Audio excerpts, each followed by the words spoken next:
Yan. So dito na lang, mag-backtrack tayo dito sa aking So instead, hindi na ako gagamit na lang nitong mga MA na to. Medyo nakaduling din siya sa chart, no? So puntan natin o balikan natin yung November. Particularly, anong araw bang mas magandang balikan? Monday to yun. December na pala, pasok tayo sa December. So ganito, sa December, eto po, no, makikita ninyo, ang gamit ko ngayon na indicator para sa sa sessions is ito, Asian session range. Tapos, ang ginagawa ko is 7 ang Asian session. Then, ang end ng Asian session is around 145 instead na 2. 155 rather. Para at least, okay siya. No, yun.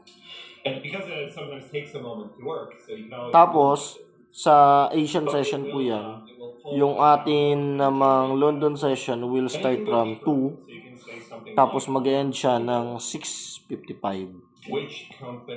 So ito naka 15 minutes kasi na time frame yan. Kaya yun, 45, 15, 30, 45 lang nakalagay. Tapos yung London session ay New York session natin will start from 8 to 12 naman yan or 11:55. That's okay lang natin. Pero nag-a-add ako ng ilang mga nag-add ako ng ilang mga details, ilang box ba, like nilalagyan ko ng box yung NYPM. That is why ito yung natin, NY box para sa PM session na nag-end lang na nag-start from 1:30 PM to 1:30 PM to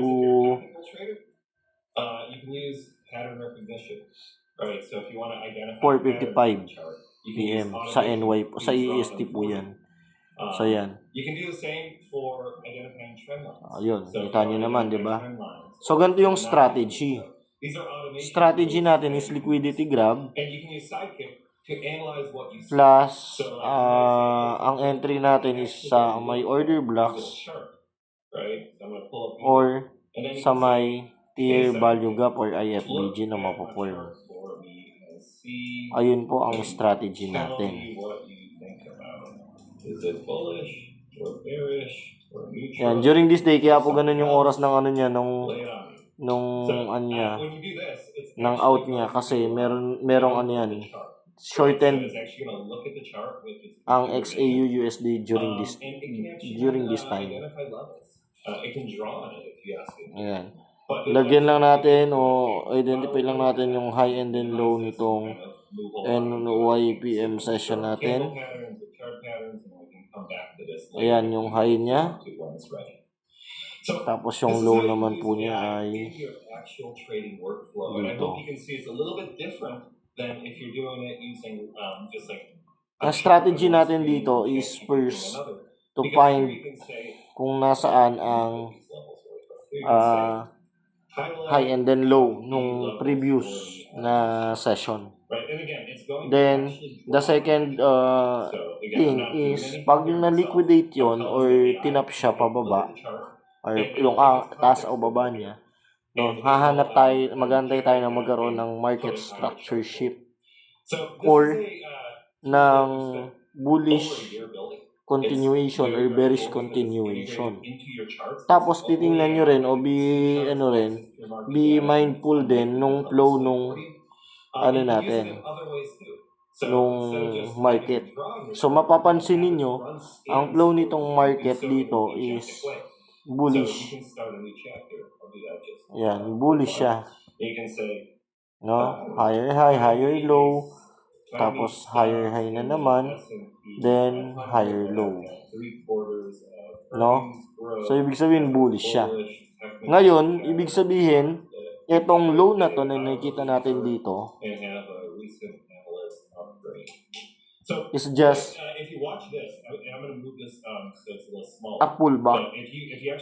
So, ibig sabihin, dyan tayo pa pwedeng humanap ngayon ng ating setup sa load niyan. But then, syempre, sabi nga natin, we needed to And what we needed to see is dapat makita tayo ng makita tayo ng MSS, ayan, MSS or BOS, break of structure. So yan po yung mga inaantay natin na ma-form. Kasi pagka nakita tayo ng mga ganyan, so malaki yung tsansa na talagang tama yung confluence natin. Magiging tama yung ating bias for taking the trade. No? So, sample, ayan. At 6 a.m., ayan, 6:05, binasag niya yung baba nitong NYPM session. So, yan, binasag niya. Nabutas na. So, ngayon, pero hindi pa tayo magte-trade po dito, no? Never will we trade or enter an trade ng out doon sa session natin. So, yan, di tayo po pwedeng mag-trade po ng labas sa session. So, paano gagawin natin? Next na gagawin natin is mag-wait tayo ng break of structure. Eto, nakita kayo dito na nag-break ng structure. Ayan. Sure na break structure naman niya to. Pakita natin, no? Hindi yan, ito is just a liquidity grab. Liquidity grab lang to. Lick grab lang yan. No, hindi siya break of structure. No, so alin ang nag-break ng structure? Ito po yung nag-break ng structure. Itong area na to. Mali ata ako ng drawing. Ito po ang nag-break ng structure. Kasi yung candle body, sinasabi natin na break of structure pagka yung candle body po, yung tumama talaga. No, so, if yun yung makita natin, no, sinasabi natin, kapag nag-liquidity run siya doon. So, yun yung sasabihin ninyo, tatawagin niyo yung break of structure talaga. So, ngayon, nahanap tayo ng entry natin. Saan yung magiging entry natin? Hanapin natin yung last bullish candle, bearish candle, bago magkaroon ng break of structure. So, sa case natin, ang last bearish candle is ito po. Ayan. So, ibig sabihin, yan yung magiging pinaka-entry natin. So, since nandito naman na tayo, pasok na tayo sa 7, ayan, 8:10 pa nga yan, 8:05 pa nga yan na nag-grab siya ng na nag-tap siya sa OB natin, no? So, hindi kagad tayo enter po dyan. Ano yung pinaka-entry natin? Entry tayo once na matapos yung bearish movement. So, kailangan natin magkaroon ng bullish candle pagkatapos po ng bearish. So, sa case natin, ito yung una, yung nag-tap sa unang nag-tap. Pangalawang tap niya, ito po, pero bullish na siya. So, dun tayo papasok. Upon closure ng bullish candle natin, pasok tayo. Ayan. Pwede yung SL natin dito. Pwede yung SL ninyo ay dito sa may order blocks. So, yan. Tapos, target natin ng 1-2. Ayan, 1-3 pa nga. Gaya ng trade ko kanina, no? So, 1-3. Tapos, dun sa iba namang mga ko, 1-3 din naman yung trade ko. Ganun lang po yung pinaka-basis ng trade natin. Yan siya. Out of this, kung nakuha nyo naman na to, no? Wag na pong mag-enter ka agad kung sakasakali o umanap muna ng confluence kung sakasakali. Kasi number 1, bawa, since nag-bullish movement siya, continuation po yung nangyari. So, we are already anticipating na magkakaroon ng retracement, no? Kaya lang, ito ulit yung ginamit mo as retracement, OB. Nakuha na to, pero gusto mo pa rin gamitin. But the problem is, bigla kang nag-enter without waiting na magkaroon ng bullish reaction. So, matatap lang yung SL mo. So, sayang lang yung trade mo. Ang kinagandahan ng ganitong trade is mas nalilesen mo yung risk na baka matalo yung ano mo, yung trades mo. Next. So, sa London session naman tayo, ayan. Assuming na ikaw ay nag-trade na, tapos ayan, gusto mong pumasok o humanap ng setup sa may London session. Kaya lang, hindi ka makakita ng setup pa.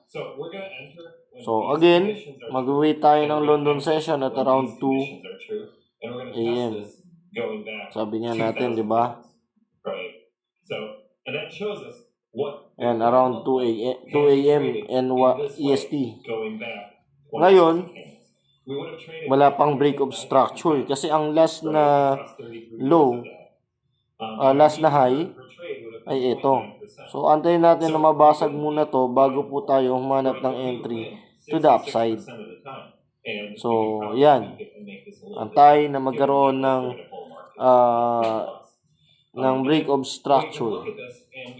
Tapos, ayan, nakita naman ninyo, ito, nag-break of structure siya. Diba? Candle body yung nag-close. No, so that's why, hanap tayo ngayon ng OB o yung bearish candle, last bearish candle, bago magkaroon ng bullish movement na nag-break ng structure. So, yan. Just like yung unang entry natin dito, unang top, pangalawang top, as long as hindi pa po yun yung candle na na naayon dun sa ating bias, hindi tayo mag-enter agad-agad. So, anong gagawin natin? Mag-wait tayo na magkaroon o mag-form ng bullish candle. So, right after magkaroon ng bullish candle, ayan, pwede tayong umenter kaagad. So, yan. SL natin, dun lang po sa may wick o pinakababa ng bullish ng bearish candle natin. Tapos pwedeng ang TP natin is target ninyo yung liquidity o yung high ng Asian session. Ayan. Sa case na to, ito po, ang trade natin is 5.16. So hindi na tayo lugi sa ganyang trade. Nakita naman ninyo, 5 minutes lang tayo nakafocus, no? Hindi tayo kumukuha sa may higher time frame ng kanyang movement. No, from 3.55 up to 5 na close yung trade natin. So hanggang dito lang tayo sa may 6.55 talaga nagte-trade. Next. You'll notice at no point during this presentation have I actually done any real work. I just prompted and had AI generate conditions, generate indicators, and then here I would take that and convert that to a bot that actually trades on my behalf. So yan. Or alert me on my behalf or post my. Na-close na yung entry natin, yung trade natin with a win. So pangalawang win natin yan. Pangatlo naman is we wanted na magkaroon naman tayo ng matap na naman yung ating area. So, mark out natin yung liquidity high ng London, tas liquidity low ng London session.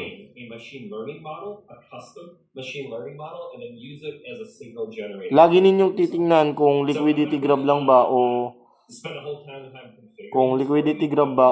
liquidity run yung nangyari. Pag liquidity run, ibig sabihin body candle ang nag-close doon sa taas o sa baba nung swing point. Pag sinabi nating liquidity grab, ibig sabihin weak lang po nung candle yung nag-close doon sa taas o sa baba ng swing points na yan. So sa case na to, ayan, nagantay tayo ng NY session na mabuo, no, ma-form, no.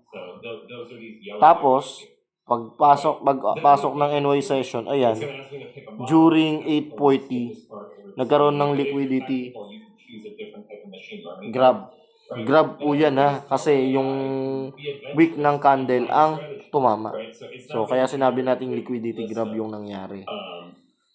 So, yan, sa liquidity grab na yan, sure na tayo o may na tayo, idea na tayo na baka bumaba yung market natin.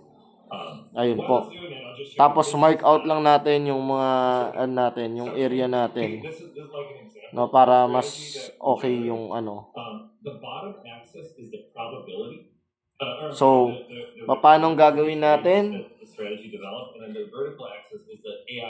Mag-aantay na naman tayo na magkaroon ng break of structure. So, sa break of structure, example, ano yung last candle na break ng structure na to. So, ito yung pinaka ano niya, low.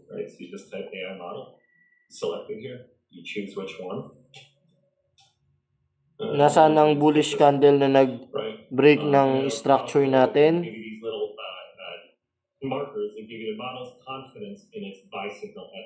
Ayan. So, ang last na bullish candle na nag-break ng structure natin ay ito po. So, meaning to say, kung dito nag-break of structure, dyan po tayo papasok ng entry natin. So, since sell signal ang pinull out niya, magsa-sell tayo dyan. This time, no, kung sure ka na pwede ka nang mag-trade dyan o mag-entry dyan, okay lang naman. No, kung talagang ano, pero risky nga lang. Ayan, no, pwede mong ang kunin na ano, na ano mo, pinaka-TP mo is yung pinakababa lang yan. Ayan po. So, whatever it is, kung yun ang kukunin nating TP, no, makapag-gain pa rin naman tayo ng 4.8 RR, no, risk to reward ratio. So, hindi na rin talo. Tapos, assuming na ang laki po niyan, ilang pips yung kinain? 4.3.6. Tapos, anong ilang pips naman dito?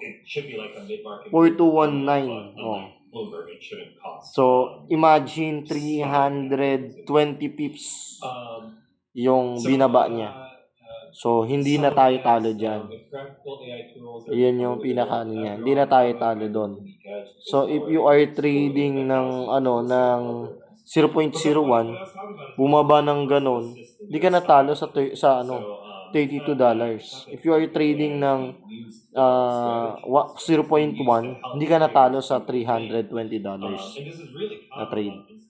So next natin, ayan, since midnight na talaga to sa atin sa Philippines, yan, yung 11:15 nila is 12:15 sa atin kasi nga naka-DST sila ngayon, daylight saving time sila ngayon. So di na tayo magte-trade during that time. Tulog tayo kumbaga. So, ang bias naman natin ngayon is bearish na po. No, bearish bias tayo. The tools that we rely on as retail traders are what the institutions had a decade ago, right? Like they've had things like Bollinger Bands before Bollinger Bands were a thing. They've had all of the backtesting capabilities. Natutuloy natin na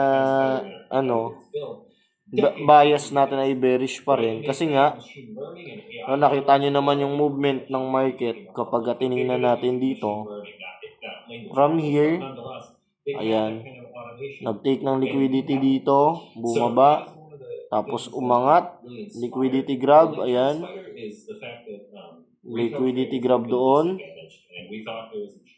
tapos baba,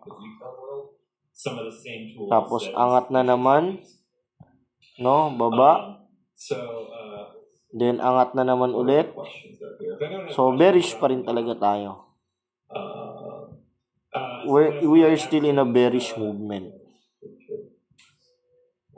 So ibig sabihin, ang antayin natin is abangan natin, pinaka-bias natin is bearish pa rin o pababa pa rin po talaga. Pero syempre, titingnan pa rin natin ano ang unang i-liquidate dito sa may NYPM session.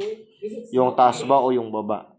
Sa case natin, pagpasok ng around ng 640, no, that is 740 dito sa Philippines. Ayan. No, nag-liquidity grab siya.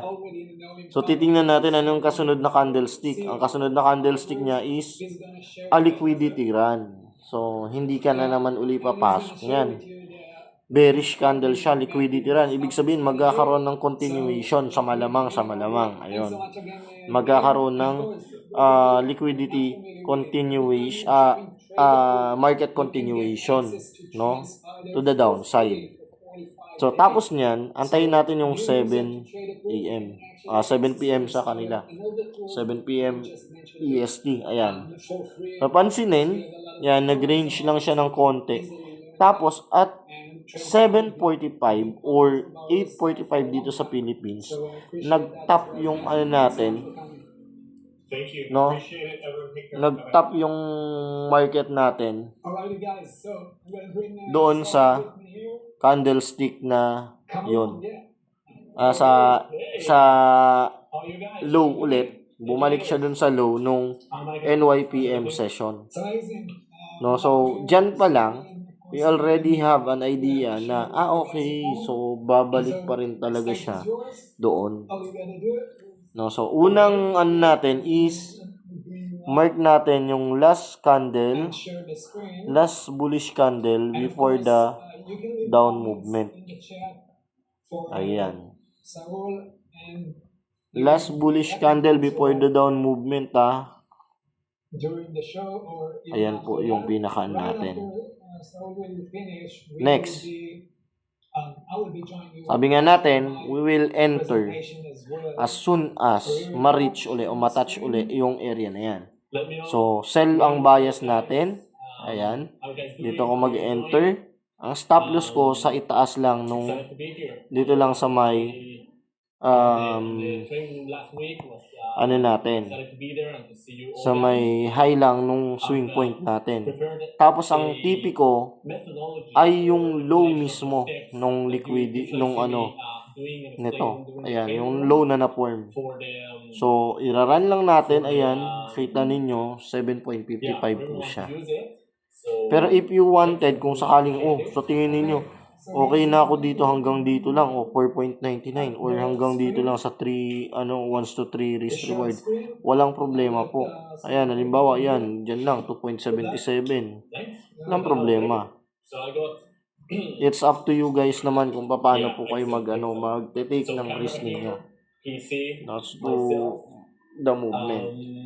So, yan po yung ating mga techniques or trading natin, setup natin. Okay, so next. Assuming naman, gusto niyo na namang mag-enter during the London session. Yan, na-close na yung trades ninyo. Gusto niyo mag-enter during the London session, So, paano naman pong entry natin dyan sa London? First thing first is, syempre, yung liquidity grab. Gusto nating magkaroon ng liquidity, makuha yung liquidity grab. So, Asian session low. I'm gonna be talking about scalping mastery. Ayan. I want to make sure I always see my screen. Yeah, okay. So, ayan. No, so, kinuha niya yung low ng Asian session. So, bali, ang pinaka natin dyan is possible. Baka mamaya, balikan na naman, yan. No, so, pero ito, nakikita ninyo, nagkaroon ng liquidity run, hindi siya liquidity grab. So, we are assuming na baka, magtuloy-tuloy pa rin yung market. No, sa case na to, kung nag-form siya ng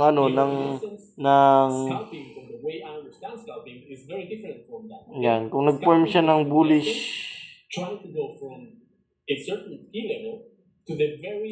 movement, at kung sakaling iyan ay kanyang tinap yung dyan, yung OB or FBG, pwede tayong mag-enter. Kaya lang wala pong nangyaring ganon. So, hindi tayo makakapag-enter dyan. No, so, hindi tayo mag-enter dyan. So, sabi ko nga sa inyo, kung wala kayong makitang setup, hindi pa rin ayos yung setup niya, okay lang po, wala namang problema. Hindi naman natin kailangan laging pumapasok sa entry. Next, usually during the training. antay na naman tayo ng I will NY session. I will present you the Sa way NY to session, train, ayan. on an organized way. So, 8 To go from 8 a.m. the sa understanding bias, NY, what we're trying to accomplish on sa atin naman, 9 p.m. na to. session, all the way to No, the so, time sa NY session, if, executing, ayan, but if, just take into account that you could apply these same principles on hindi pa rin nagbabago yung ating hindi pa rin nagbabago yung ating trades and trading of the bias, for example. sell bias So they pa rin wanna, tayo. you So, cannot dito, wait to pwedeng nag-enter ka rito kasi nagkaroon ng break of structure use these dito same principles and trade Yan. and use it, let's say, on the hourly chart. Pero low Then, probability. as long as you're trading from a certain key level, Low probability break of structure. Bakit low probability? at the next available key level, Ayan. you're Lagyan natin then swing trading would be when you're holding IBOS. your trade over different multiple key levels. Then you're swinging across. Ayan. IBOS or internal lang siya, break of structure lang siya. Kasi nga, meron tayong external break of structure. Ito yung pinaka-high probability na break of structure talaga. First to go through No, yan yung pinaka-high probability break of structure natin. So, meaning to say, kahit meron tayong internal liquidity dito, o internal break of structure dito, hindi pa rin naman siya yung tamang point para mag-enter tayo. Ayan. So, kung nag-enter ka dyan, talo ka. Lugi ka. So, antayin natin ngayon na magkaroon ng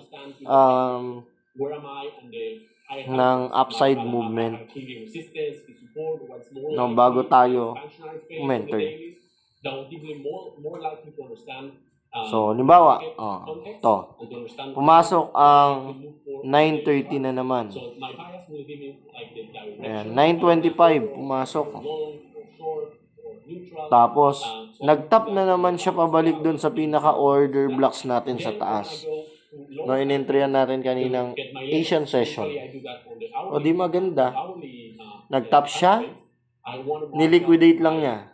Liquidity grab lang nangyari. Kasi, hindi siya nag-close above. No, ang ginawa lang niya, nag-grab lang siya. Weak yung tumama dun sa pinakataas nung order blocks na yon. So, dahil yun yung tumama na ang gagawin natin is aabangan natin yung bearish candle pagkatapos nung bullish candle na yan. Then, enter kayo. SL dun sa taas ng liquidity grab. Then, TP ninyo, target nyo po yung low ng London session. Pag ginawa nyo yun, mataas ang win rate natin dyan. 1-10 RR yan. So, yun. Next. Balikan naman natin. Ito. Ma-mark out ko ulit yung NYPM session. From your indicators on the timing chart. And then the execution and management, which I do usually on one chart, but it's essentially NYPM. for how are you exactly getting into the trade. Tapos, again, titingnan natin yung kanyang kunin natin ang kanyang high and then low. So, high. Through the slides, and then I'll open up a trading chart, and I'll do this exercise with live balls, okay? So, let's go over here.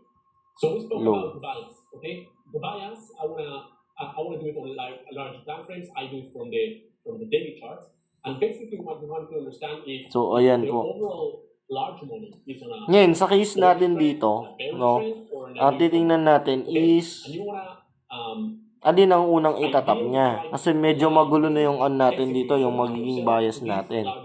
Imagine, from a down movement,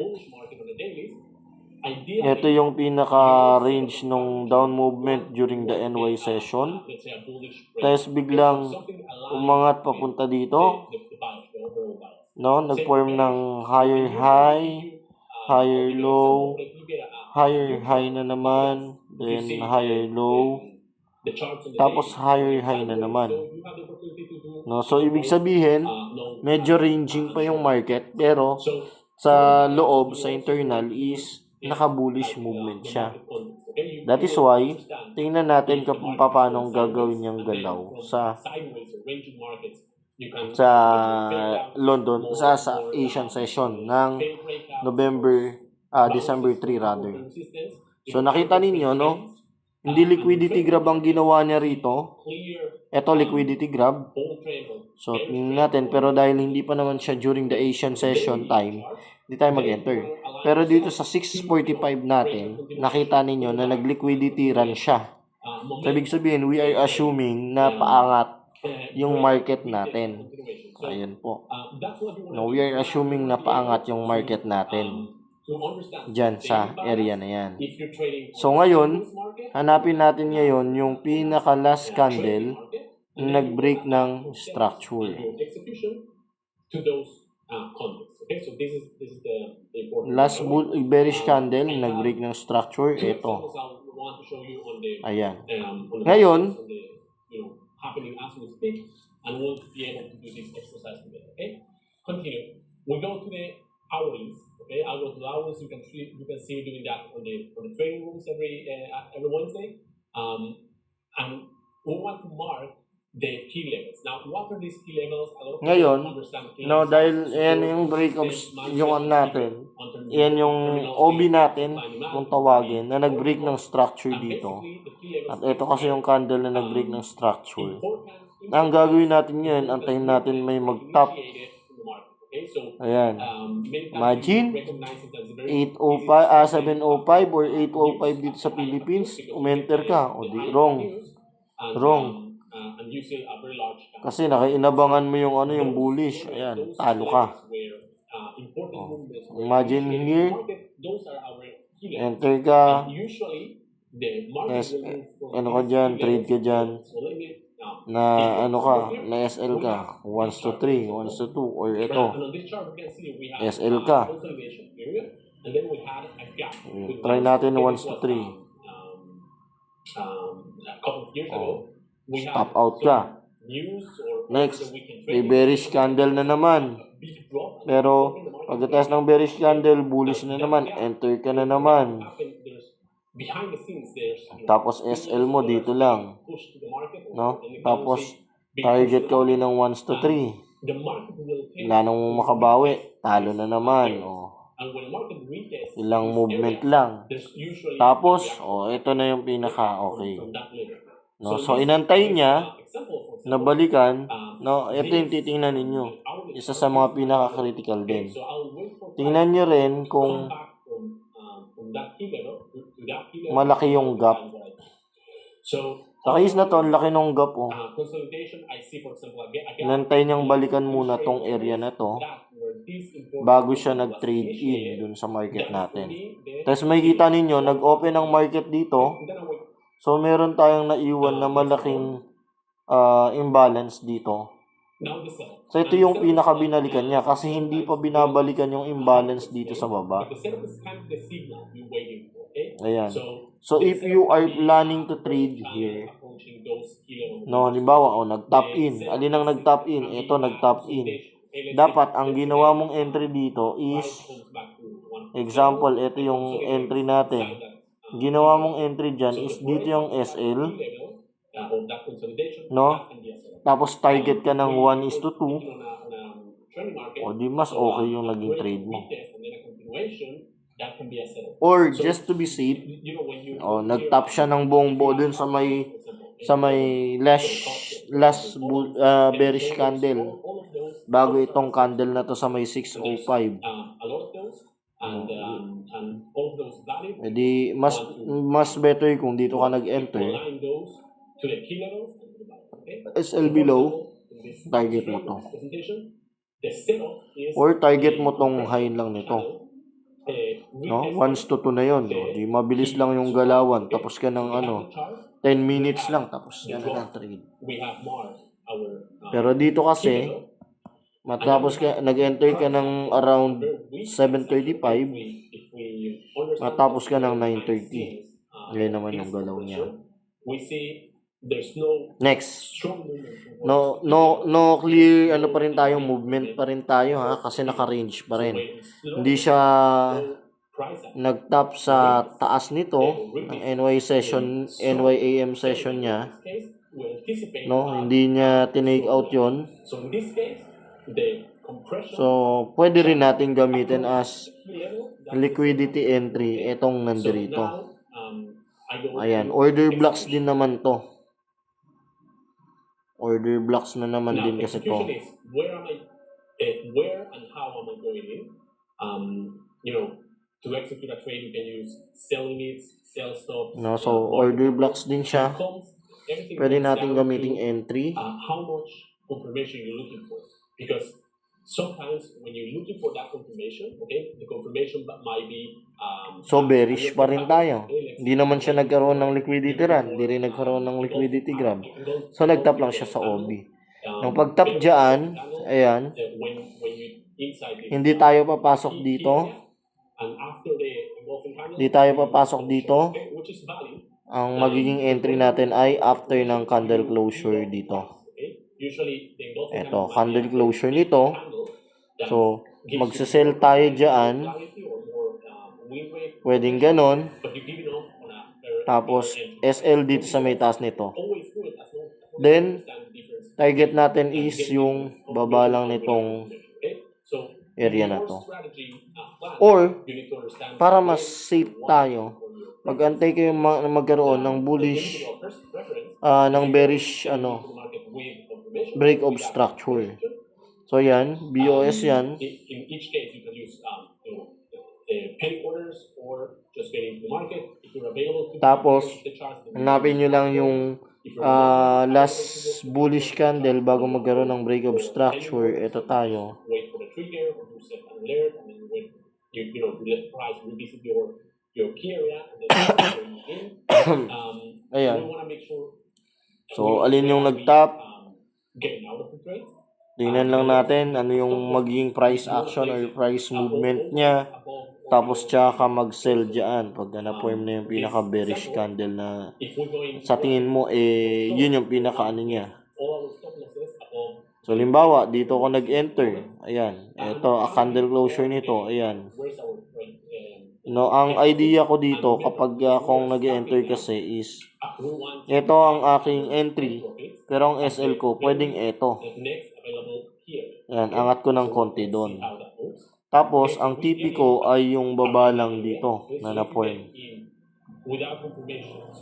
So, kahit anong mangyari, hindi ka pa rin talo sa galaw niyan. See?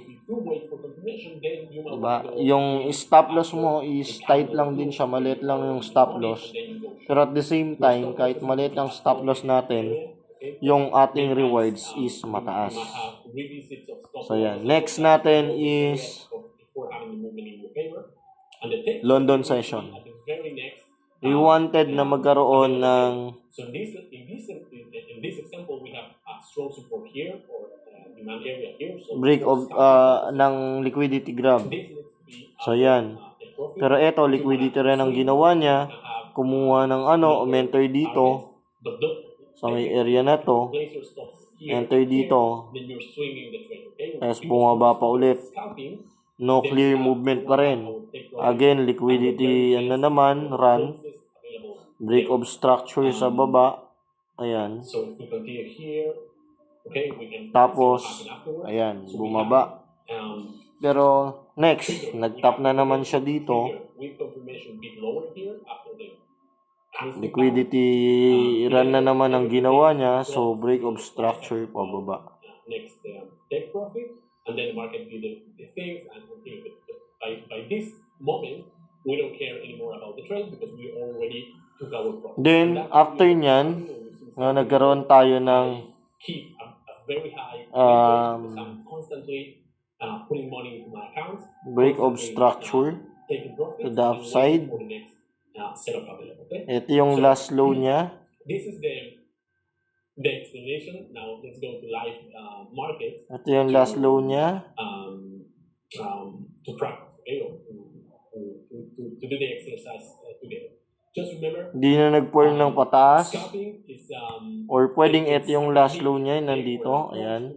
trading where we wanna be looking for Ayan, pinaka-last na low niya. everything from Ayan, the break key of level to structure. the very next available key level. Okay, because we're gonna be holding our trades short. Pero instead, no? We need to be Instead, very disciplined, very patient, and we need to practice. hindi siya tumuloy. So, eto, nagtap lang siya dito sa may OB dito. Now let's see. Hindi siya tumuloy pa, baba talaga. So, ang next na abangan natin is yung break structure dito, tapos yung pagtap sa may OB dito, banda. Or, may mga FBGs tayo, pwedeng gamiting entry point, like this one. FBG number 1. Okay. Yeah, we can see my trade platform. Okay. And then FBG number 2. I'm going to start with gold. I know gold is a very Sa case natin, ayan, popular nag-break siya. for traders worldwide.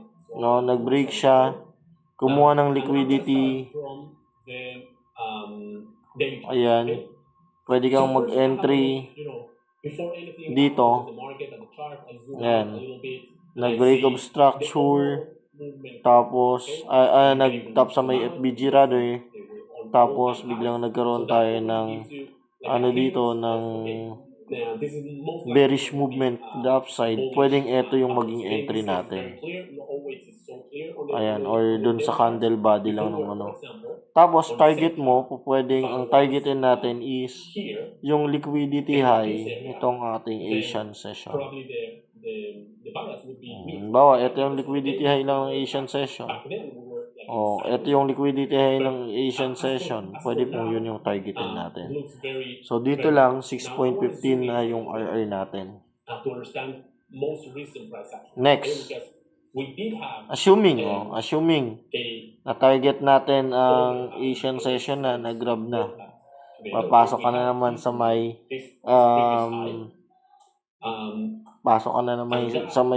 NY session.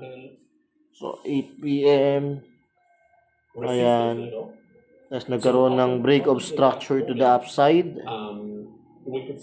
No, so, break of structure to. So, when getting your bias or when getting your potential next movement on the So, days, hanapin mo ngayon yung order blocks na nag-break ng structure. Ito. Tapos, gusto mong entry yan. Bumagsak. Tapos, umangat bigla. So, entry ka rito. Pwede yan. Tapos, dito lang SL. Then, TP mo ay dito lang. Pero hindi, pag ganito yung mga senaryo, hindi ko itinitrade yan ng talaga. Kasi imagine, ito lang yung magiging ko. 1.71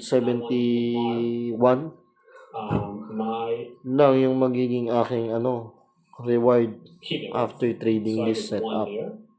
So, instead, magantay ako ng panibagong entry na naman, around 9:30. Ayan. So, 9:30, ito. Yung naman, 9:35. Tapos, ito yung low na na-form natin. Lagyan natin ng mark. Nagkaroon siya ng break of structure to the downside. So, by this, weak price action towards this strong bullish area, or maybe I'm gonna get the moment, alam natin na down movement na si market kasi nag-break of structure siya to the downside. Ngayon, mark na lang natin yung ating order blocks. Ayan yung order blocks ko. Tumama siya sa may sa may FBG, kaya po ang kinuha lang natin is yung candle body. Para sa pag-mark ng order blocks. Ngayon, kung hindi siya tumama sa may FBG, kasama po yung candle wick. Since tumama siya sa may candle body, yan natin yung Tapos, at the same time, meron na form na FBG dito. So, high confluence na talagang babalikan po yung area natin na yan. So, yun yung naabangan natin. Tapos, magsasell ako dito sa may area na to. Halimbawa, ito. Sell ako dito. Then, SL ko lang, ito po. Kasi ito yung candle na ano. Tapos, ang pinaka-TP ko ay yung baba ng London session. Pwedeng baba ng London session or kung ayaw nyo naman ng baba ng London session lang, is ito lang baba dito. Ayan, pwede na po yun. Bawa, yan. Pero just to be sure, yan, 1 to 3. Yan yung madalas naman na ginagawa kong TP. Tapos you see, 1 to 3 yung inyong trades. Yan, maganda na yung trades natin yan. Bali yun lang pinaka ano nung ating liquidity grab or liquidity run strategy. Tapos ang entry point natin is either order blocks or FBG. Yun po. Thank you so much.